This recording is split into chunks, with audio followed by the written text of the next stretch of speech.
മലപ്പുറം പോലീസിന്റെ തലപ്പത്ത് സർക്കാർ മാറ്റം വരുത്തിയത് നിരന്തരമായ പരാതികൾക്കൊടുവിൽ പി അൻവർ കെ ജലീൽ അടക്കമുള്ളവരുടെ പരാതികൾക്കൊടുവിലാണ് സർക്കാർ നടപടി സ്വീകരിച്ചത്. മലബാർ മേഖലയിലെ പോലീസ് ഇടപെടലുകളിൽ അവിടെ നിന്നുള്ള ഇടതുപക്ഷ സ്വതന്ത്രന്മാരായി ജയിച്ച MLA-മാർ അതൃപ്തി രേഖപ്പെടുത്തിയതും നടപടിക്ക് കാരണമായി.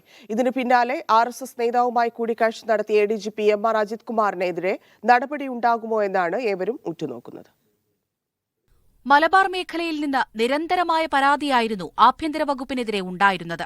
ഇടതുപക്ഷത്തിന്റെ MLA-മാർ അടക്കം സർക്കാരിന് മുന്നിലേക്ക് തുടർച്ചയായി പരാതികൾ പറഞ്ഞു. എന്നാൽ മുഖ്യമന്ത്രിയുടെ പൊളിറ്റിക്കൽ സെക്രട്ടറി അടക്കമുള്ളവർ ഇതിലൊന്നും ചെവി കൊടുത്തില്ല. ഇതിന് പിന്നാലെയാണ് അൻവറിന്റെ തുറന്നുപറച്ചിൽ. ക്രമസമാധാന ചുമതലയുള്ള ADGPക്ക് പുറമെ മലബാർ മേഖലകളിലുള്ള പോലീസ് സംവിധാനത്തിനെതിരെ വ്യാപകമായ വിമർശനം. എല്ലാം പരിശോധിക്കാൻ സംസ്ഥാന പോലീസ് മേധാവിയെ സർക്കാർ ചുമതലപ്പെടുത്തി. ഒടുവിൽ മലപ്പുറം ജില്ലയിലെ പോലീസ് തലപ്പത്ത് സർക്കാരിന്റെ അഴിച്ചുപണി. അൻവറടക്കമുള്ളവർ ഉന്നയിച്ച ആരോപണങ്ങളിൽ കഴമ്പുണ്ടെന്ന് തെളിയിക്കുന്നതുകൂടിയാണ് സർക്കാരിന്റെ തീരുമാനം. സംഘപരിവാറിനെ ജീവൻ കൊടുത്ത് പ്രതിരോധിച്ചു എന്ന് പറഞ്ഞ മുഖ്യമന്ത്രി RSS ജനറൽ സെക്രട്ടറിയുമായി കൂടിക്കാഴ്ച നടത്തിയ ADGP അജിത് കുമാറിനെതിരെ നടപടിയെടുക്കുമോ എന്നാണ് ഇനി അറിയേണ്ടത്. മീഡിയ 1 തിരുവനന്തപുരം.